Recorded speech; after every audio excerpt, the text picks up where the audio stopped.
ইতিহাস জানেন না। ইদ্রিস আলাইহিস সালাম একজন নবী ছিলেন, জবরদস্ত একজন নবী।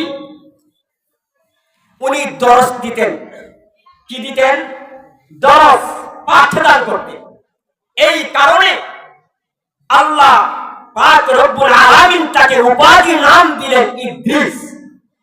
ইদ্রিস থেকে দরস শব্দের অর্থ হলো পাঠদান করা। তো উনি একটা সম্প্রদায়ের জন্য নির্দিষ্ট ছিলেন। লূত আলাইহিস সালাম, নূহ আলাইহিস সালাম, ইয়াকুব আলাইহিস সালাম, কত বলবো, সব নবীরা এক একটা গোত্রের জন্য কি ছিলেন বলেন? নির্দিষ্ট ছিলেন। সরাহাদান সব কিছুর জন্য না। কিন্তু আপনা আমার নবী আসমান জমিন, ওরে বাপ, শুধু আসমান নয়, জমিন নয়, পাহাড় নয়, নদীর জগৎ নয়, আর কীট পতঙ্গ, কথা কই না, কীট পতঙ্গ, তরুলতা, যা কিছু বলেন, আপনি আমার নবী।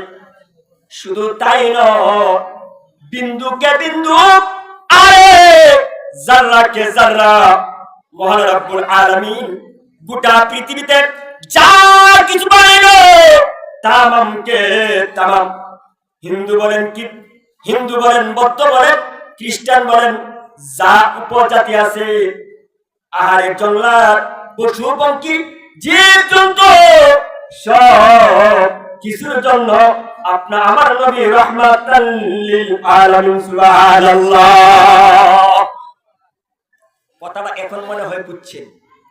আমাদের নবীকে আমি যে বলি ওয়ান পিস নবী এই কারণে, আর এক একজন নবী ছিল এক একটা গোত্রের জন্য নির্দিষ্ট। আমার নবী কোন গোত্রের জন্য কি নয়, নির্দিষ্ট নয়, সব কিছুর জন্য উনি রাহমাতাল লিল আলামিন। সুবহানাল্লাহ জুড়ে বলেন। ওই নবীর উম্মত কারা? আমরা। আল্লাহু আকবার বলেন, আলহামদুলিল্লাহ। তাহলে আমরা দামি না দামি? কি কর আব্দুল মাজিদ সাহেব, বাবু সাহেব যদি আমার পর্যায়ে দিন ইসলাম তুমি আমার কর্মী, একটু হালকা খুশি হইতাম না? হালকা একটু খুশি হয়ে আমার মতো নগণ্য লোকের তুমি আমার কর্মী, তোমার আমি সাপোর্ট করি, অতটুকু, এটার জন্য খুশি হই। মহান নবীজি যদি আমাকে বলে এই গুনাহগার উম্মত আমার, আল্লাহ তুমি প্রত্যেককে মাফ করে জান্নাত দাও, তখন কেমন খুশি হবে?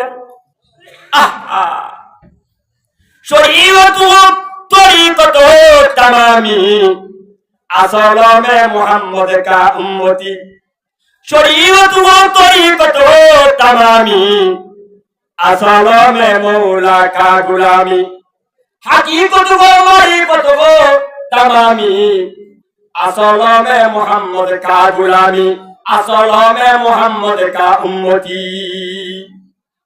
কি করবে আমার শরীয়ত, কি করবে আমার তরিকত, কি করবে আমার মারফত, কি করবে আমার হকিকত?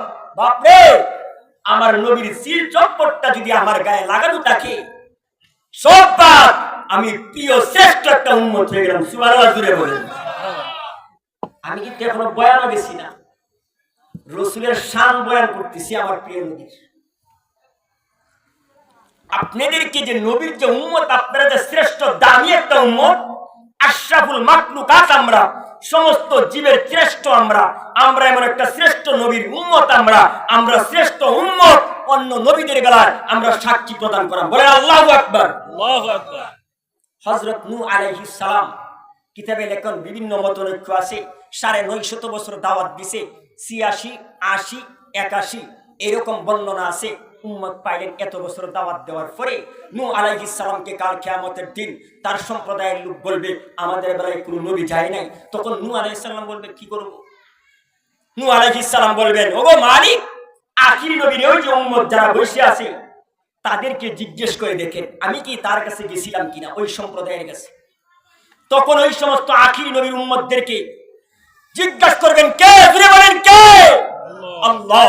এই বলো তো কথা সত্য না মিথ্যা? তখন আপনি আমার এই জবান দিয়ে বলবো, জি মালিক। হযরত নূহ আলাইহিস সালাম 1 নয় 2 নয় 3 নয় 1 বছর 5 বছর 6 বছর নয় 950 বছর দাওয়াত দিল, আমরা আখিরি নবীর উম্মত সাক্ষী প্রদান করলাম। সুবহানাল্লাহ। সুবহানাল্লাহ। এই মিয়া সাধারণ মনে করে নেন নিজেরে অনেক দামি লোক, অনেক দাম, নিজেরে তো হেলায় ফেলাই দেন কে লাগে। আমরা মতো দামি আর কোন লোক আছে নাকি বাংলাদেশে, গোটা পৃথিবীর? আল্লাহ ওই নবীর প্রেমিক হতে চাই, কি বলেন? ওই নবীর আল্লাহ রাসূল শুয়ে আছেন প্রেমের বাগানে, আল্লাহ রাসূল শুয়ে আছেন প্রেমের বাগানে, ও তার নাম শুনি কানে তারে দেখিনি জীবনে, তার নাম শুনি কানে তারে দেখিনি জীবনে। আল্লাহ রাসূল শুয়ে আছেন প্রেমের বাগানে, আল্লাহ রাসূল শুয়ে আছেন প্রেমের বাগানে, ও তার নাম শুনি কানে তারে দেখিনি জীবনে। শুনো ওরে গাছের পাতা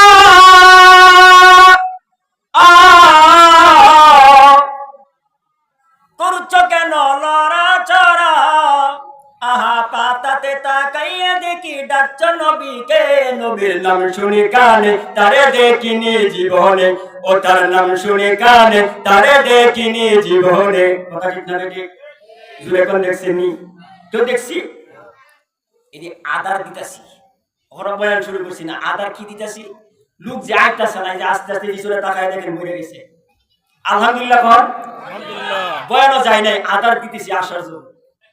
আমার কাছে বাস্তবে কিছু দেওয়ার মতো তো নাই। কাজেই আল্লাহর রাসূলের শানে আল্লাহর শুকরিয়া আদায়ের মাধ্যমে আপনাদেরকে আদার দিতেছি, আসেন এমন আদার নিয়ে যাবেন যে আদারটা আপনাকে জান্নাত পর্যন্ত পৌঁছায় দিবে। সুবহানাল্লাহ। কি কর, এমন একটা আদার সবাই দিবে না, সবাই। এবার আমার বয়ানের দিকে যাই। আমরা রাসূলুল্লাহ সাল্লাল্লাহু আলাইহি সাল্লামের উপর এক মর্তবা দুরূদ জবান প্রাণ দিয়ে বলি, বলেন সাল্লাল্লাহু আলাইহি ওয়াসাল্লাম, সবাই বলেন সাল্লাল্লাহু আলাইহি ওয়াসাল্লাম। হাকে বাজুক আমেরে সাল্লু ওয়াদাম, আতিশে দুজক শাবাদ বরওয়াই হারাম, হাকে বাসদে আমেলে সাল্লু ওয়াদাম, আতিশে দুজক শাবাদ বরওয়াই হারাম। কবি বলেন, ও উম্মত, আমার পয়গম্বর তোমার পয়গম্বর না, না, তামামকে তামাম সবকিছুর পয়গম্বর আহমদ মুহাম্মদ রাসূলুল্লাহ সাল্লাল্লাহু আলাইহি ওয়াসাল্লামের উপর কোন একজন বান্দা আরে একবার যদি দুরূদ পড়ে, শুধু এই জবান দিয়া বলে সাল্লাল্লাহু আলাইহি ওয়াসাল্লাম, আল্লাহু আকবার, আল্লাহ রাসূল হাদিস শরীফে বলেন, কোন একজন ব্যক্তি বললেন সাল্লাল্লাহু আলাইহি ওয়াসাল্লাম, সাথে সাথে তার উপরে 10টা রহমত নাযিল হয়ে যায়। সুবহানাল্লাহ। শুধু তাই নয় রে বাপ, আরে শুধু গুনাহ মাফ হয় না, এমনকি আল্লাহ পাক রব্বুল আলামিন তার উপর 10টি রহমত নাযিল করেন এবং 10টি গুনাহ আল্লাহ তাআলা মাফ করিয়ে দেন। সুবহানাল্লাহ। এমন নেকির কাজ করতে রাজি আছি না নাই? না খালি মাহফিলে গিয়ে সাল্লাল্লাহু আলাইহি সাল্লাম কইয়াম আর বাড়ি যায় শোনা বন্ধুর গান কইয়াম নাকি? এটা করাম না। রাসূলের এই দুরূদ সর্বক্ষণ যদি কোনো ব্যক্তি পড়ে, তার জন্য জান্নাতের টিকিট এমনিতে পেয়ে যাবে। সুবহানাল্লাহ নাই? বাড়ির যায় কইবেন সুবহানাল্লাহ। কে? সুবহানাল্লাহ, আল্লাহু আকবার। তাহলে বাপ নবীর শান আল্লাহ পাক রব্বুল আলামিনের উপর শুকরগুজারের পরে এবার আমার আলোচনার বস্তুর দিকে যাই। কি করেন? আমি ওই সমস্ত লোকদেরকে আল্লাহ তাআলার সাথে সম্পর্ক রাখে এবং ওই সমস্ত ব্যক্তিদের দ্বারাই বিচারক আল্লাহ প্রদান করে দুনিয়াতে এবং আখিরাতের বিচারক মহান রাব্বুল, জুড়ে বলেন মহান রাব্বুল আলামিন। আর দুনিয়াতের বিচারক রাষ্ট্র অথবা এলাকার গ্রাম্য যে সমস্ত লোক বিচারাচার করে তাদের দ্বারাই। এবার পার্থক্য ফাইলাম, দুনিয়ার বিচারকের মাধ্যমে কোরআন ও কারিমে হাদিসের শাস্ত্রে কোনো মানব শরীয়তের দৃষ্টিতে কোনো ভুল ত্রুটি করলে এটার মধ্যে সমাধান দেনেওয়ালা বিচারক একমাত্র কে বলেন দেখি? বুঝতেছে না? দুনিয়ার লাইনে বলতেছি, বিচারক কে? শরীয়তের লাইনে, হাদিসের লাইনে, কোরআনের লাইনে কোন ব্যক্তিরা বিচারক প্রদান করে? কঠিন প্রশ্ন করলাম মনে হয়। হ্যাঁ, জুড়ে বলেন, এ বাপ জুড়ে বলেন, আর একটু জুড়ে কোন অনুভূতির দ্বারা কথাটা আসছে বলেন জুড়ে? এই সবাই কইতারেন না আপনারা? আমি আবার বলি, কোরআনী শাস্ত্রে, হাদিসের শাস্ত্রে, শরীয়ত, হাকিকত, তরিকত, মারিফত এই সমস্ত লাইনে বিচারক কাদেরকে আপনারা মানেন? এই কথাটা তিনজন কেন লাগি, বাকিরা কারে মানেন? তাহলে আপনি দুনিয়ার বয়ানও বুঝান যেত না, আখিরাতের বয়ানও বুঝান যেত না। কি বয়ান করাম? লয়া সুন্নি লয়া মুনকা তরিকা আসল মে শয়তানু কা খলিফা। লয়া সুন্নি লয়া উনকা তরিকা আসল মে শয়তানু কা খলিফা। বেদাতিরা সে আলামতে আইকাসর বাক্য করতা সত্যদারি সুত্যাখুর, বাক্য করতা সত্যদারি সুত্যাখুর। বিচারক কেডা এটাই কইতে পারেন না। হুজুর কিছু কইবেন নাকি আমারে?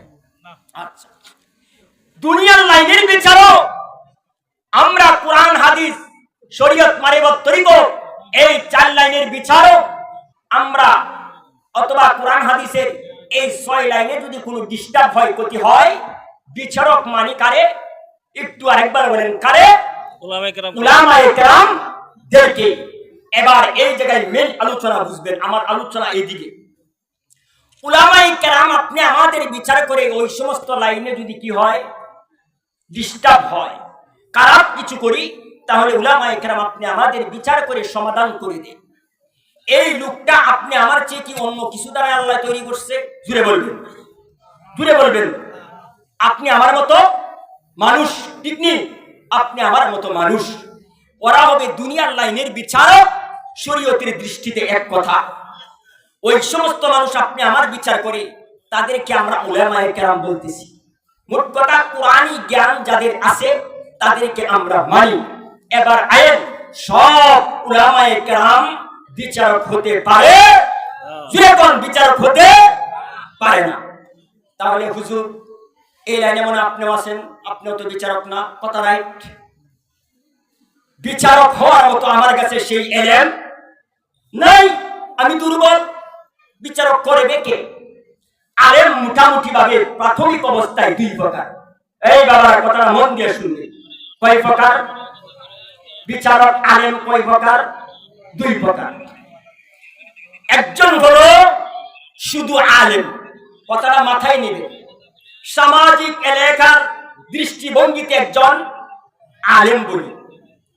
আর প্রকৃত আলেম সামাজিক দৃষ্টিতে আলেম, আল্লাহর নজরেও সে, বলেন আল্লাহর নজরেও সে আলেম। পার্থক্য পাইছেন তো? সামাজিক দৃষ্টিতে, এলাকার দৃষ্টিতে মানুষে বলে আলেম, আর সামাজিক দৃষ্টিতে আলেম, আল্লাহর দৃষ্টিতেও আলেম। ওই আলেমটা হবে বিচারক।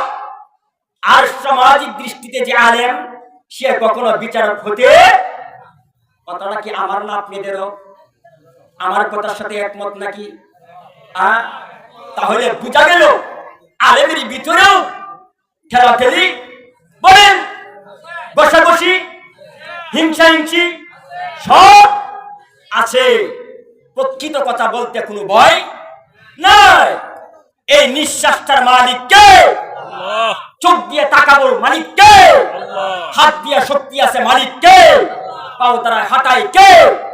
কথা বলার শক্তি কে? মাইকের শক্তি একজন আবিষ্কারক। এই মাইক আলোচনায় মাইকটা তৈরি করলো একজন আবিষ্কারক, আর মাইক যে চালায় তাকে আমরা অপারেটর বলি। মাইকের আবিষ্কারককে আমরা অনেক সাধুবাদ জানাই। সে একজন আবিষ্কারক, বিজ্ঞানিক শাস্ত্রে তাকে সম্মান করি। আলোচনায় আসে, আমাদের সব কাজে লাগে। অপারেটর ম্যানকেও আমাদের ভালো লাগে, সে আমাদের মাইক চালায়। মাইক যে এরকম একজন অপারেটর উপর সে নির্ভর করে, কথা ভালো করে মাথায় নিবেন রে বাপ। মাইকটা যে এরকম একজন অপারেটর উপর নির্ভর করে, তেমনি ভাবে একটা মানুষ নিজ তার নিজের উপর অটল, সে শরীরে চলাইতে পারে কে?